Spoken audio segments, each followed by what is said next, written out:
एक बार फिर आप लोगों का हमारे चैनल में स्वागत है। देखिए आज हम लेके आए हैं भारतीय संविधान। तो भारतीय संविधान का विकास कैसे हुआ, भारतीय संविधान में कैसे कैसे सुधार हुए और भारतीय संविधान की नींव कब से डली, उनके बारे में हम सारी जानकारी प्राप्त करेंगे। तो सबसे पहले को आप लोगों को बता दें कि भारतीय संविधान के विकास का संक्षिप्त इतिहास 1757 ईस्वी की प्लासी की लड़ाई, एक तो ये आपकी ये हो गई। दूसरी 1774 के बक्सर का युद्ध, एक कंडीशन ये हो गई। दो चीजें अच्छे से याद रखना, 1757 ईस्वी की प्लासी की लड़ाई, 1774 बक्सर का युद्ध। अंग्रेजों के द्वारा जीते जाने के बाद बंगाल पर ब्रिटिश ईस्ट इंडिया कंपनी ने शिकंजा कसा और इसी शासन को अपने अनुकूल चलाए बनाए रखने के लिए अंग्रेजों ने समय समय पर कई एक्ट पारित किए। ठीक है, तो यही नींव रखी गई सबसे पहले, कई एक्ट पारित करते करते जो भारतीय संविधान का जो मुख्य बिंदु बना। अब हम बात करते हैं सबसे पहले एक्ट आया था, वो है आपका पहला एक्ट 1773 ईस्वी का। इसको हम रेगुलेटर एक्ट के नाम से जानते हैं। किस नाम से जानते हैं? रेगुलेटर एक्ट के नाम से जानते हैं। ठीक है, इसके बाद देखिए विशेषताएं, इसके द्वारा पहली बार कंपनी को प्रशासनिक और राजनीतिक कार्यों में मान्यता मिली।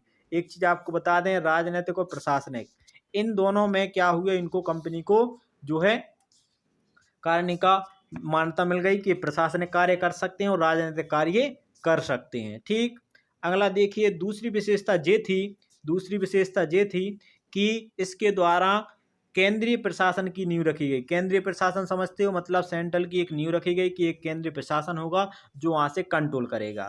ठीक, अगला अधिनियम क्या कहता है, इनका अगला अधिनियम था, मतलब इसी में था जो आपका था कि इसके अंतर्गत 1774 में उच्च न्यायालय की स्थापना होगी। कहाँ पर? कोलकाता में। तो याद रखना 1774 में कोलकाता उच्च न्यायालय की स्थापना हुई।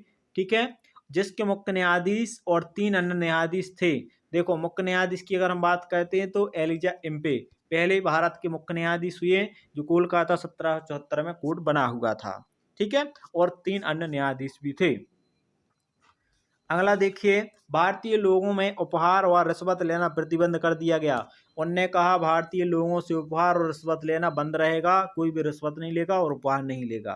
ठीक, अगला देखिए, अगला जो एक्ट आया जो था act of settlement. Act of settlement 1781 को। देखो जो 73 का था उन्हीं को इनने क्या कहा, सेटलमेंट कहा कि अपन को सुधार करके इसको सेटलमेंट करके आगे बढ़ा देंगे। ठीक है, तो इसके अनुसार कोलकाता की सरकार को बंगाल, बिहार, उड़ीसा के लिए भी विधि बनाने का प्रावधान किया गया एक्ट ऑफ सेटलमेंट में। फिर इसके बाद 1784 का आ गया पिट्स इंडिया एक्ट। 1784 1784 के तहत पिट्स इंडिया एक्ट आया। इसमें यह कहा गया कि क्या कहा गया, इस एक्ट के द्वारा दोहरे शासन का प्रारंभ हुआ। दोहरा शासन समझते हो कैसा? जैसे कि बोर्ड ऑफ डायरेक्टर ये था व्यापारिक मामलों के लिए, बोर्ड ऑफ कंट्रोलर राजनीतिक मामलों के लिए। इनने दो कंडीशन बना दी कि एक रहेगा बोर्ड ऑफ डायरेक्टर, जो क्या करेगा, बोर्ड ऑफ डायरेक्टर जो रहेगा वो करेगा व्यापारिक मामलों का सुधार। बोर्ड ऑफ कंट्रोलर जो रहेगा, ठीक है, बोर्ड ऑफ कंट्रोलर जो रहेगा वो राजनीतिक सुधार करेगा। ठीक, इस तरह से इनने दोहरा शासन लागू किया।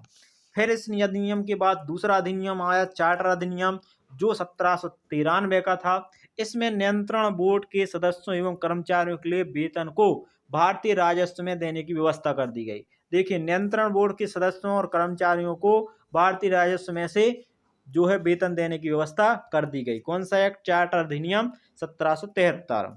फिर 1813 का चार्टर अधिनियम फिर आया। तो 1813 का जो चार्टर अधिनियम था इसमें प्रावधान ये किया गया कि इस अधिनियम की मुख्य विशेषता थी कि कंपनी के अधिकार पत्र को 20 वर्षों के लिए बढ़ा दिया गया।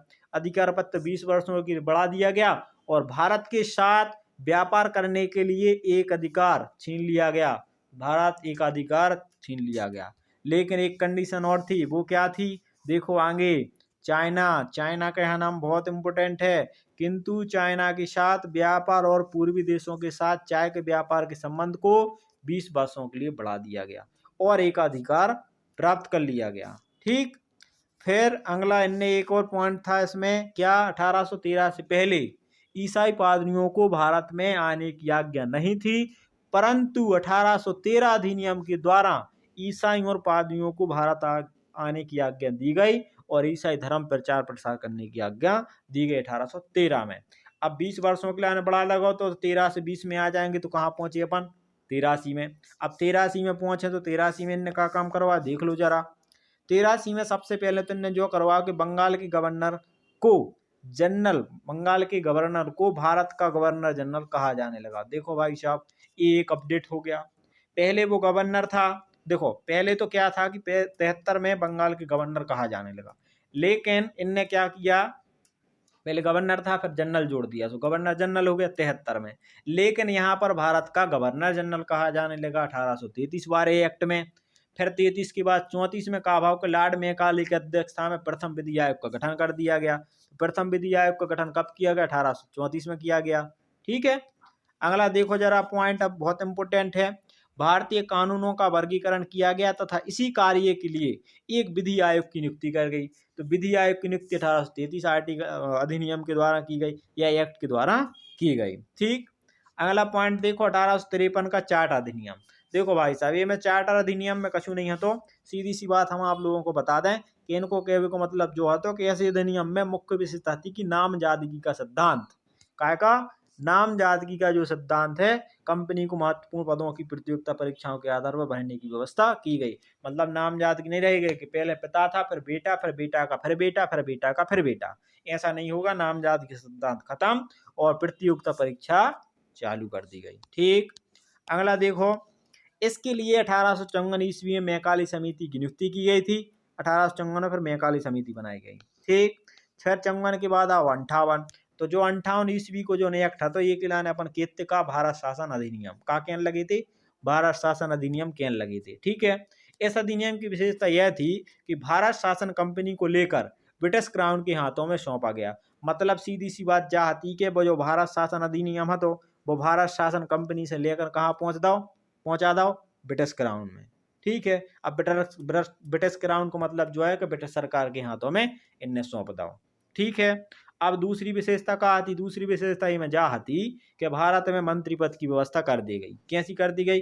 अब मंत्री हुए भारत की। ठीक है, फिर एक के बाद तीसरी व्यवस्था का आती, तीसरी व्यवस्था जा आती कि 15 सदस्यों की एक भारतीय परिषद का सृजन हुआ, जिनमें से 8 सदस्य ब्रिटिश सरकार के होंगे और 7 सदस्य कंपनी के निर्देशक द्वारा मंडल के होंगे। का व्यवस्था कर देगी, फिर से देख ले, 15 सदस्यों की एक परिषद बनाई गई और वो में से 8 सदस्य तो रखेगा कहाँ के?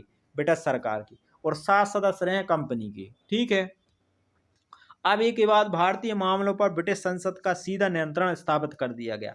मतलब जो भी भारतीय मामले हैं ब्रिटिश संसद का सीधा प्रशासन और नियंत्रण सीधा रहेगा, सीधी कनेक्टिविटी रहेगी और उनके द्वारा मामले शांत कर दिए जाएंगे। ठीक, अगली कंडीशन का भाई, पांचवी चीज जा हो गई थी कि मुगल सम्राट के पद को पूर्णतः समाप्त कर दिया गया। अब तैसे मुगल सम्राट को पद समाप्त होगा, काहे के माले मुगल सम्राट ही कही थी बहादुर शाह जफर द्वितीय, इनने क्या करो तो 1857 की क्रांतियों भाग ले लो, तो ऐसे अंग्रेजों ने कही कि अब तो समाप्त, सब पूरे समाप्त। ठीक है, तो मुगल सम्राट को पद बिल्कुल समाप्त दे दो और पेंशन के द्वारा इनको रंगून भेज दोगा और वहां उनकी मृत्यु ही हो गई। ठीक, इसके बाद इस अधिनियम के द्वारा board of director, board of controller, लो भाई साहब फिर से आ गए, तो board of director, board of controller क्या कर देते? समाप्त कर देते। ठीक है, board of director, board of controller क्या कर देते? समाप्त कर देते। ठीक है, जो पहले आए थे।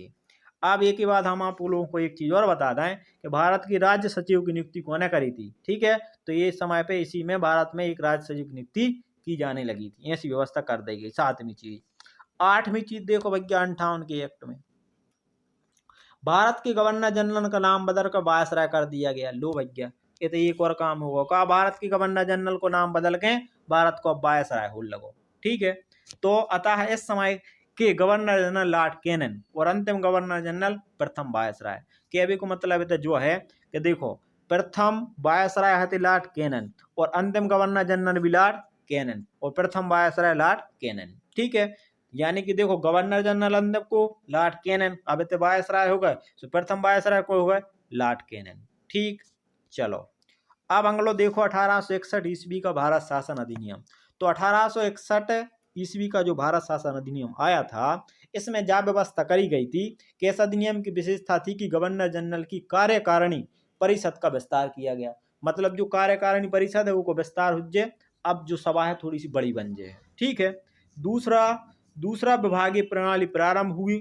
ठीक है, और लॉर्ड कैनन के द्वारा, देखो दूसरी विभागीय प्रणाली जो चालू करी थी वे लॉर्ड कैनन हते, इनके द्वारा इनने चालू कर दी थी। ठीक है, अब तीसरी देखो, तीसरा गवर्नर जनरल को पहली बार अध्यादेश जारी करने की शक्ति प्रदान की गई। सीधी सी बात है, तीसरी कंडीशन कहा थी, मतलब पहली और जब दूसरी यदि विभागीय प्रणाली प्रारंभ की गई, और तीसरी कंडीशन मतलब तीसरा पॉइंट ये है कि गवर्नर जनरल को पहली बार अध्यादेश जारी करने की शक्ति प्रदान की गई, और ऐसे अध्यादेश की अवधि मात्र 6 महीना थी। ठीक है, अब अभी वर्तमान में अध्यादेश जारी कर सकता है तो केवल राष्ट्रपति कर सकता है। ठीक है, जो अपन का लगाते हैं आर्टिकल 123 के तहत अध्यादेश जारी कर सकते हैं। ठीक है, राष्ट्रपति। चौथी देखो, चौथी इनने व्यवस्था क्या करी थी इस एक्ट में कि गवर्नर जनरल को बंगाल और उत्तर पश्चिम सीमांत और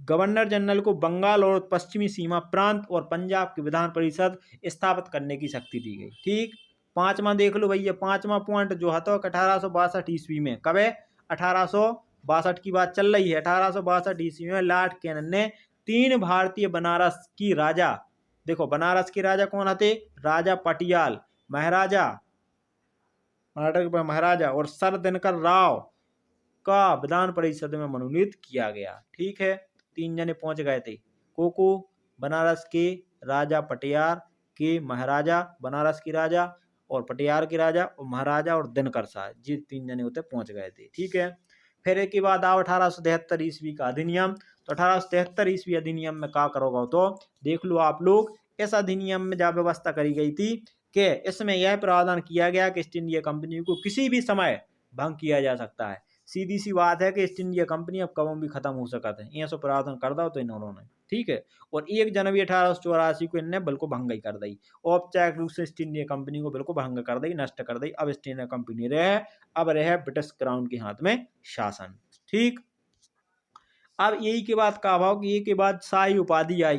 तो शाही उपाधि 1876 में आ गई थी। ठीक है, शाही उपाधि मतलब महारानी को नाम बदल दो, जे है सीधी सी बात जा है। ठीक है, तो ऐसा अधिनियम के द्वारा गवर्नर जनरल को केंद्रीय कार्य प्रणाली में 6ठे सदस्य की नियुक्ति कर उसे लोक निर्माण विभाग का कार्य सौंपा गया, और 28 अप्रैल 1876 ईस्वी को यह घोषणा कर दी गई। ठीक, घोषणा कर दी। हाँ, अब एक के बाद का भाव दूसरी देखो कंडीशन, दूसरी जा भाई कि 28 अप्रैल 1984 को, ठीक है, रानी विक्टोरिया को भारत की सम्राज्ञी घोषित कर दो। तो जैया शाही उपाधि, शाही उपाधि में अब रानी विक्टोरिया जो हती, अब उनको विक्टोरिया ना कह के भारत की सम्राज्ञी कवजे है, ऐसी इनने व्यवस्था में कर दी थी। ठीक है, अब एक के बाद जो पार्ट दूसरा है, सो पार्ट दूसरा भैया ये के बाद आया है, ये के बाद आया, सो वीडियो आप लोग देख लीजिए। अगर आपको वीडियो अच्छी लगे तो लाइक शेयर और सब्सक्राइब करना बिल्कुल ना भूलियो, और कमेंट करके जरूर बताइए कि वीडियो कैसी लगी।